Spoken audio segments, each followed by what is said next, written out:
Hello everyone, welcome to our Singapore series. Part 1 में आपने देखा मेलबर्न से सिंगापुर का flight journey, jewel Changi airport, MRT travel, little India और Bugis street की शॉपिंग।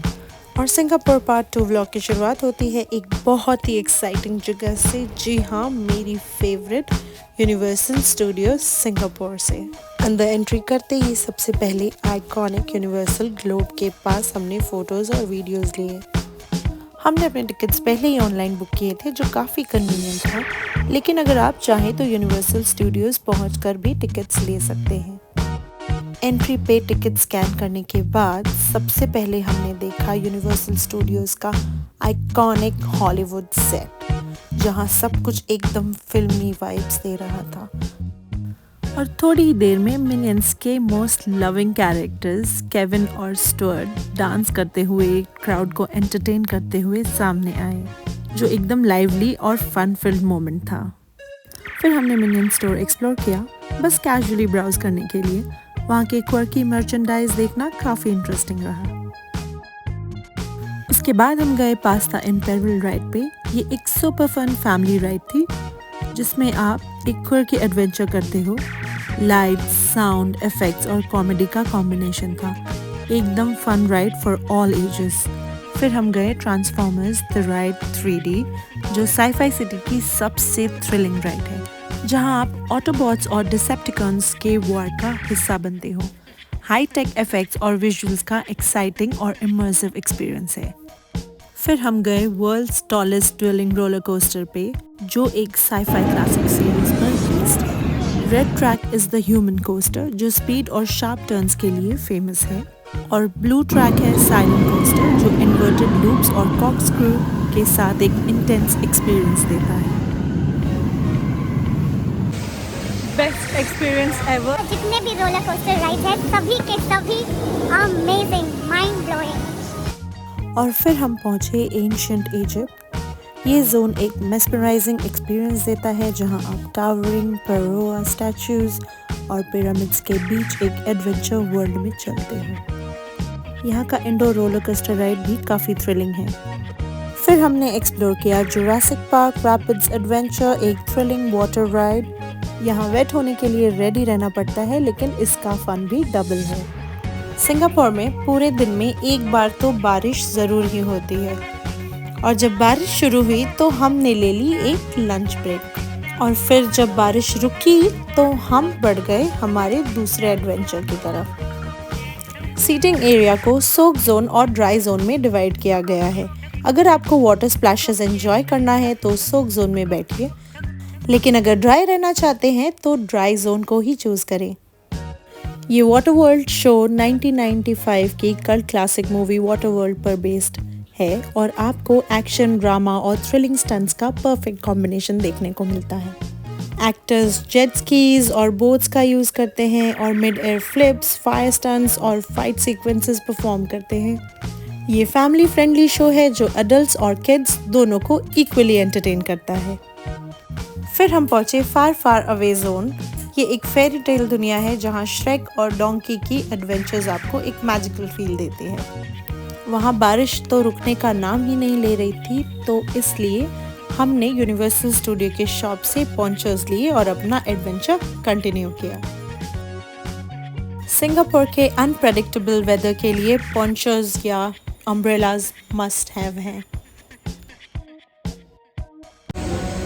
तो हमारा आज का दिन यहाँ ऑलमोस्ट ओवर हो गया। यूनिवर्सल स्टूडियो में हमने टोटल 8 वंडर पार्क देखे, जहाँ पे ढेर सारे राइड्स, अलग अलग डिफरेंट राइड्स, कुछ 3D, कुछ 4D एंड रोलर कोस्टर, सब कुछ हमने किया। और कुछ जो राइड्स थी वो बंद थी due to some technical error, तो हम उसमें नहीं बैठ पाए, लेकिन हमने बाकी बहुत एंजॉय किया यहाँ पे। यूनिवर्सल स्टूडियोज़ का फन फिल्ड डे ख़त्म करने के बाद हम सिंगापुर के आइकॉनिक मरलाइन देखने गए, और जब हम वहाँ से निकल रहे थे तब भी बारिश रुकने का नाम ही नहीं ले रही थी। लेकिन सिंगापुर का वेदर कभी भी आपका स्पिरिट ख़राब नहीं कर सकता। पॉन्चर्स पहने हमने मरलाइन का चार्म भी एंजॉय किया। वहाँ से मरीना बे का व्यू भी काफ़ी मैजिकल था। मरलाइन स्टैचू सिंगापुर का प्राइड है, और यहाँ आके एक फ़ोटो लेना मस्ट डू है। बारिश के बावजूद हमने वहाँ का वाइब और ब्यूटी पूरा ऑब्जर्व किया। मरलाइन के विजिट खत्म करने के बाद हम मरीना बे की तरफ गए। बारिश अब हल्की हो चुकी थी और हमने वहाँ से सनसेट का एक स्टनिंग व्यू विटनेस किया। मरीना बे पर टाइम स्पेंड करना एक परफेक्ट वे था हमारे एक्शन पैक्ड डे को एंड करने का। नेक्स्ट मॉर्निंग हमने अपना जर्नी स्टार्ट किया by taking the MRT to reach another destination. आज हम जाने वाले हैं जू और नाइट सफारी के लिए। उससे पहले हम जाएंगे Newton food centre. Newton food centre जो सिंगापुर का ऑथेंटिक स्ट्रीट फूड के लिए फेमस है और क्रेजी रिच एशियंस मूवी के आइकॉनिक सीन का लोकेशन भी है। यहाँ पर सिंगापुरियन डेलिकेसीज की वाइड वैरायटी थी। हमने फिश बॉल्स, लाक्सा और चिल्ड बियर का मज़ा लिया। ये जगह यहाँ के डाइवर्स फूड कल्चर को एक्सप्लोर करने के लिए एक मस्ट विजिट स्पॉट है। न्यूटन फूड सेंटर पर लंच करने के बाद हम टैक्सी लेके सिंगापुर जू गए। टैक्सी का राइड काफ़ी कंफर्टेबल था और सिंगापुर के एफिशिएंट ट्रांसपोर्ट सिस्टम की वजह से हम इजीली और क्विकली पहुंच गए। जू के एंट्री एरिया के पास ही ड्रॉप ऑफ पॉइंट है जो विजिट को और भी कन्वीनियंट बनाता है।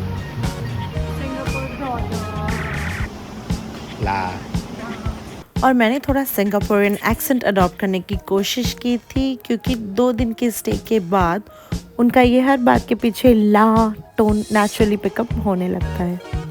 और जू के अंदर जाते ही लश ग्रीनरी और नेचुरल एम्बियंस ने एक फ्रेश फील दिया।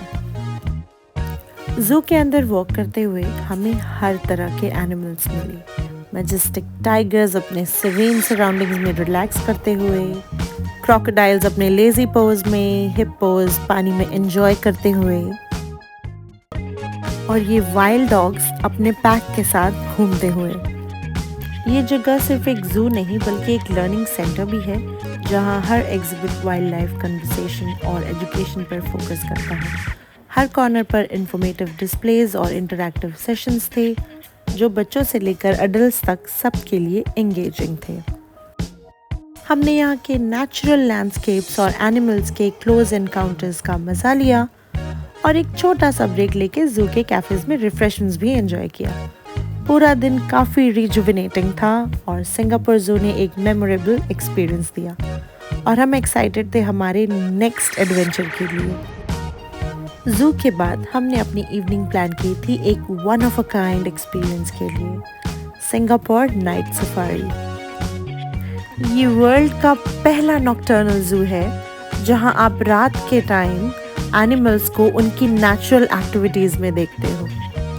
नाइट सफारी का हाईलाइट है ट्रैम राइड जो एक गाइडेड टूर के जैसा है। ये ट्रैम आपको डिफरेंट जोन्स के थ्रू ले जाता है जैसे Himalayan foothills, Indian subcontinent, equatorial Africa और एशियन रिवरइन फॉरेस्ट।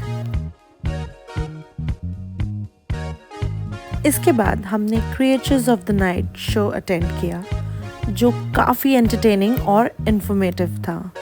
ट्रेन्ड एनिमल्स जैसे आउल्स, वुल्व्स, पॉर्क्यूपाइन और भी दूसरे एनिमल्स ने अपने यूनिक स्किल्स शोकेस किए और शो के होस्ट ने वाइल्ड लाइफ कन्वर्सेशन और नॉकटर्नल एनिमल्स के बिहेवियर के बारे में एक्सप्लेन किया।